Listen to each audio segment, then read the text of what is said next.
სახის დაჯგუფება მოქმედებს თქვენთან მე-6 კლასის დონეზე შეგიძლიათ მითხრათ?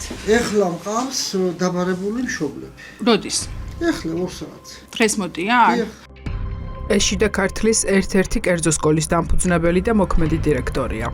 უკვე მეორე კვირაა ამ სკოლაში მშობლებისათვის თითქმის ყოველ დღე საგანგებო თათბირი ტარდება. სკოლაში ძალადობის უმძიმესი დანაშაული გამოვლინდა. მშობლების ინფორმაციით მოსწავლეებს აქ აბულინგებენ, ძალადობენ და ავიწროვებენ. არასრულწლოვნები კი ერთმანეთს ნეოფაშისტური დაჯგუფების წევრებად მოიხსენიებენ. მავს გასკვნომაზე. ჩემი გოგო არის 12 წლის, მე-6 კლასშია. სკოლა გიმნაზიაში შევიყვანო, უფრო უსაფრთხოდ იქნება თქო რა ბავშვი. რავი, ისეთი ამბები მოვიდა ბავშვი კანკალებდა. და რას მიყვება რა? ყოფილა ერთი ბიჭი რა. ამას ყავს კიდე 1 2 3 ბიჭი მეგობარი და მთელ კლასს ატერორებენ. შაბათის ეთერს ინფორმაცია სკოლის მოსწავლეებს შორის სისტემური ძალადობის შესახებ რამდენიმე კონფიდენტმა მიაწოდა. მათ შორის არიან არასრულწლოვნების მშობლებიც. ინფორმაციის გადასამოწმებლად სკოლის ადმინისტრაციას მივმართეთ, თუმცა დირექტორმა ამბის დამალვა არჩია. ოთახში რატო იკეტებოდნენ არასრულწლოვნები? თქვენი თვალთახედვის არედან. როგორ შეიძლება რომ გამოგჩენოდათ ეს ფაქტი? შეგიძლიათ მითხრათ? როგორ შეიძლება გამოგჩენოდათ თვალთახედვის არედან, როცა სკოლის 2 მოსწავლე არასრულწლოვანი კეტავდა? აი ესეთი ხართ თქვენა. ხო, აი ესა. მეტი არაფერი. ის რასაც შიდა ქართლის ერთ-ერთი სკოლის დირექტორი მალავს შინაგან საქმეთა სამინისტრომ დაგვიდასტურა. ძალოვან უწყებაში გვითხრეს, რომ გამოძიება სისხლის სამართლის კოდექსის 151 მუხლითაა დაწყებული, რაც არასრულწლოვანის მიმართ გარყვნილ ქმედებას გულისხმობს. ყველას ატერორებენ ეგ ბავშვები. რაღაც ნაცისტურ ჯგუფს თუ რაღაცას ეძახიან. წარმოგიდგენიათ სკოლაში რა ხდება? ბავშვებს აბულინგებენ, დასცინიან, ცემენ, ოთახებში მიათრევენ, აწვალებენ და პირად სივრცეში პირდაპირ უხეშად უვარდებიანო ბავშვმა რაღაც ეგრე მითხრა. ხელით ეხებიანო და შეიძლება ეგრე ბავშვს ხელი მოხვიო, დაამცირო, ბავშვებმა როგორც იციან რა.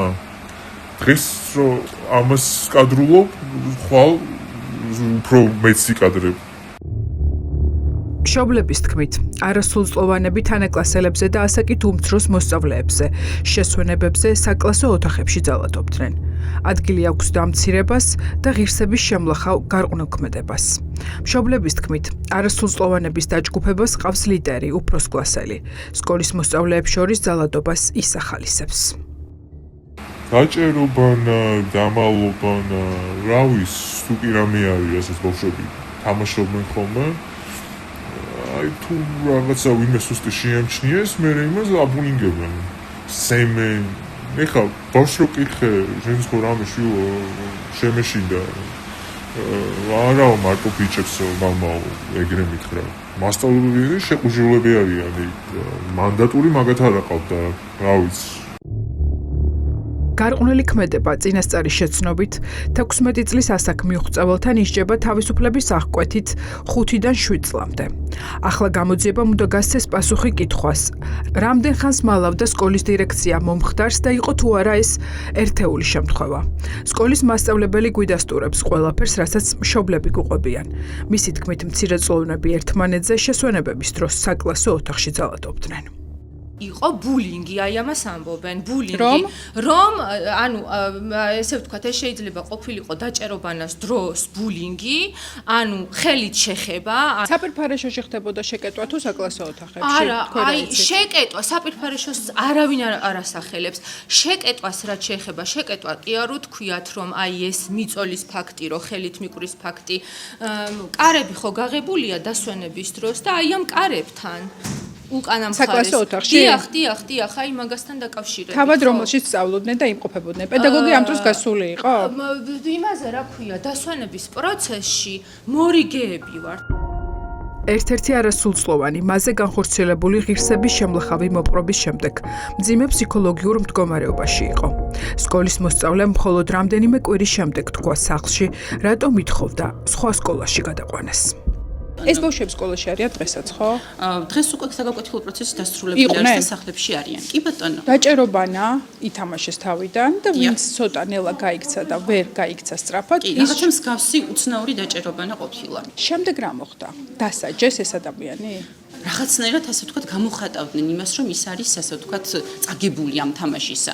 თქვენ როგორ გამოგჩათ ეს ფაქტი? ხო დამრიგებელი ხართ. ახლა ნახეთ, ის რომ უცნაური დამალობანა არსებობდა, ცოტა რთული გასაგები აღმოჩნდა. ის რაც იყო გაგრძელება წესი ამ თამაშისა, ის ნამდვილად არ ყოფილა ასე ვთქვათ ცნობილი. თანაც ძალიან მნიშვნელოვანი არის, რომ როგორც ბავშვები აღნიშნავენ, რაღაცნაირად ეს უნდა ყოფილიყო დაფარული ასე ვთქვათ მაქსიმალურად უფროსებისგან. ბულერები გამოავლენეთ თავიდან. კონკრეტულად ბულერები არ არიან გამოვლენილი, საქმეც მაგაშია, ყველა ბავშვს ეხება. ვიღაცა დღეს შეიძლება იყოს მსხვერპლი, ვიღაცა ხვალ შეიძლება იყოს გამხორციელებელი. იცვლებიან როლები, იმიტომ რომ ზუსტად იმის გამო, რომ ამის წახალისება ძალიან ბევრ განხდება. თავად ეს ბავშვები ჩემი ინფორმაციით ნეონაცისტურ დაჯგუფებას ეძახიან. არა. ეს უბრალოდ ჩვენთვის ცნობილია. თქვენამდე არ ვიცი თქვენ, არა, შეიძლება შეკეტვა როგორ ხდებოდა. ვერავინ ვერ აკონტროლებს. ანუ ნახეთ, კონკრეტულად თვითონ ისინიც იძახიან, რომ შეკეტვის პროცესი არისო. ანუ აი მომენტში შეიძლებოდა იმ ოთახში მომხდარიყო, ბავშვი შეესწრო და დაგასტუკე აი ამ მომენტში. არადა სკოლის მოსწავლე ბულერების გამოვლენა დაინტერესების შემთხვევაში ძალიან მარტივადაა შესაძლებელი. შენობის ყველა სართულზე დამონტაჟებულია სათვალთვალო ვიდეოკამერა. თვალთვალი მოზარდებზე არ მიმდინარეობს მხოლოდ საპირფარე შოებსა და საკლასო ოთახებში. ყველა სართულზე არის კამერები. ინციდენტის მოხდენის შემდეგ გადაამოწმეთ, რამდენი წუთის განმავლობაში იმყოფებოდნენ ეს ადამიანები დახურულ კლასში? დახურულ კლასში არ იმყოფებოდნენ დიდი დრო, იმიტომ რომ თითოეულ სართულზე დგას ორი მორიგე შეიძლება გამოგეპარათ. ანუ შესაძლებელი არც იმას გამოვრიცხავ, რომ ბავშვები იმდენად არა თანაბარ ჩვენ ვალდებულები ვართ, რომ სასკოლო სივრცეში გაკვეთილის დაწყებიდან დამთავრებამდე რომ უნდა კონტროლით დავაწყოთ. აი ეს როგორ გამოგჩათ? რა გამოგჩა? აი საქმეც მაგაშია. ერთი მშობელი იმას ამბობს, მეორე მშობელი იმას ამბობს, ანუ თანხვედრა არ ხდება აი ამაზე. და ვეუბნები რომ ხალხო ამაზე უნდა ვილაპარაკოთ. ის რაც შიდა ქართლის ამ კონკრეტულ სკოლაში ხდება, იცის მხოლოდ სკოლის ადმინისტრაცია. აქ ყველაფერი დამალული იყო, ვიდრე შაბათის ეთერი კითხვებს ღიად ამ თემაზე არ დასვამდა. მე თვითონ ჩავები აი ამ პროცესში და პირველი მშობელთან კომუნიკაციებზე გავედით, იმიტომ რომ აქ ძალიან პატარა ქალაქია და ვიცით რომ ყველა მშობელი როგორ ჩართულია აი ამ პროცესში და ამიტომაც არ ჩავთვალეთ რომ სოციალური სამსახურისთვის მიგვეწოდებინა ინფორმაცია, იმიტომ რომ ოჯახში აბსოლუტურად ანუ ნორმალური სიტუაცია ნახე, მაგრამ მე მაინც იქ მივდივარ ჩემო კარგო, რომ ეს ყველაფერი გამოწვეული არის იმ სოციალურ ქსელებში არსებული სიტუაციიდან და ბავშვებს აქვს ძალიან დიდი წვდომა ამ სოციალურ ქსელებზე. შიდა ქართლის რეგიონში მდებარე ეს სკოლა კერძოა. მშობლებმა ეს სასწავლებელი შვილებისათვის კარგი განათლების მისაღებად და მათი უსაფრთხო გარემოს გამო შეარჩიეს. თუმცა ახლა მშობლები საკუთარ შვილებსაც ვერ უჯერებენ. სახლში დაბრუნებული მოზარდები ერთმანეთისგან შემზარავ ისტორიებს ყვებიან. ჩემმა გოგომ მითხრა, რომ ნაცისტური ჯგუფი არის მამაო. მეკობა ხო გაიგეს ეხა გავრცელებულია ისედაც ტელევიზიაში მოისმინეს სადღაც, მოისმინეს და დაითქვეს. 12 წლის ბავშვები არიან, მაგათ რა ესმის საერთოდ დაჯგუფების.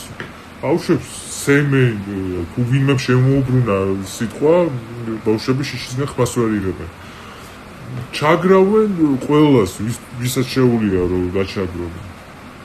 უთხარი ბავშვს სად იყო მასწავლებელიო? ასეულს ამასწავლებლობაში არიანო. სად არის სკოლის მანდატური მაშინ, როდესაც არასრულწლოვანი ხდება გარყვნილი ქმედების ან ძალადობის მსხვერპლი. ვინ აკონტროლებს სკოლაში მოზარდების უსაფრთხოდ გადაადგილებას? დგინდება, რომ შიდა ქართლის ამ სკოლაში, სადაც 260-ზე მეტი არასრულწლოვანი სწავლობს, მხოლოდ ერთი მანდატურია, ისიც საპენსიო ასაკში. რამდენი ბავშვი სწავლობს ამ სკოლაში? 250, ხო? 260 მეტრი, 265-267 ის. და ერთი მანდატური ყავთ? მანდატური ქალბატონო. ვერ გააკონტროლებს მეორე და მესამეს. მეორე და მესამეს კი არა, ეზოსაც ვაკონტროლებს, სტადიონსაც ვაკონტროლებ და ეზოს გარეთ რა ხდება, იმასაც ვაკონტროლებ. მე მშობლებსაც, მე არის შეერავის ვერ შევაკონტროლებ. არავინ არ იძალება. არ არის საჭირო მეტი მანდატური იყოს. ვართ რაიონში და რისი საშუალებაც აქვს სკოლას. ჩვენ მაქსიმალურად თითოეული მასწავლებელი დაინტერესებულია და მართლა ვუზრუნველყოფთ. უსაფრთხოებას სიუჟეტზე მუშაობის პროცესში შაბათის ეთერს იმ არასრულწლოვნების ოჯახის ადვოკატი დაუკავშირდა, ვინც შესაძლოა გამოძიების ინტერესის საგანი გახდეს. პოლიცია აწარმოებს გარკვეულ საგამოძიებო მოქმედებებს. გამოძიება დაწყებულია დასახელებული კლასის მოსწავლეებს არ ჩაუდენიათ არავითარი ისეთი ქმედება, ნებისმიერი ქმედება, როგორ რა სახელის არ უნდა ერქვას მას, რომელიც სისხლის სამართლის კოდექსის რომელიმე მუხლით იშლება.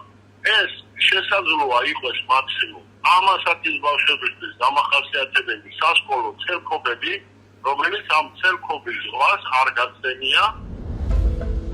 განათლების ექსპერტები გვიყვებიან, რომ სკოლებში ჩაგურის და ძალადობის ფაქტების პრევენციას სახელმწიფო ვერ ახდენს, რაც ქვეყნის დაუძლებელ პრობლემად იქცა. ეს არის კრიმინალის და ქურდული მენტალიტეტის დაბრუნება ქვეყანაში და თან რაღაცნაირად კიდე უარეს ფორმებში. ქსენოფობი ხელისუფლება ყავს დაჯგუფებები, რომლებიც რაღაცა გაურკვეველი საფუძვლებით დევნიან სხვადასხვა განსხვავებული წარმოდგენის აზრის თუ რა ვიცი ვიზუალურად განსხვავებულ ადამიანებს და ეხლა ეს ბავშვებიც რომ ასეთი მიმართულებით თავიანთ აგრესიას გამოხატავდნენ, ნამდვილად არ არის გასაკვირი. ეს არის უბრალოდ ტრაგედია და ამას სჭირდება შესაბამისი განათლების რეფორმა და ამ ხელისუფლებიდან კრიმინალური ბანდ დაჯგუფების მოშორება. სკოლები განათლების სპეციალისტების თქმით ხელისუფლებას მხოლოდ არჩევნების წინ ახსენდება. სასკოლო სისტემა მთლიანად ჩამოშლილი არის საქართველოში, იმიტომ რომ ქართულმა ოცნებამ გადაწყვიტა, რომ განათლება არ არის მნიშვნელოვანი, ჩვენი შვილებისთვის სკოლა არ არის მნიშვნელოვანი და სკოლა უნდა ემსახურებოდეს მხოლოდ მათ პოლიტიკურ ინტერესებს, მათ საარჩევნო ამოცანებს, არჩევნების გაყალბებას, შიდა სასკოლო კლიმატი, შიდა სასკოლო კულტურა თითქმის მთლიანად მოშლილია და ეს იწვევს აი ამ ასეთი ტიპის ქცევების და ასეთი ტიპის ბულინგის და მოკლედ აი ამ კრიმინალიზებას, მოკლედ სასკოლო სისტემის და ეს არის ძალიან საგანგაშო. შიდა ქართლის სკოლაში ახლა ადმინისტრაციის თქმით დისციპლინური კომიტეტი უნდა ჩაინიშნოს, რომელიც სავარაუდოდ ბულერი ბავშვების ვინაობას დაადგენს. ბოლო ინციდენტიდან უკვე მეორე კვირა გავიდა. დაბულინგებული არასრულწლოვანი სკოლაში აღარ დადის და არც მისი რეაბილიტაციისთვის გამოუყვია სკოლას ფსიქოლოგი.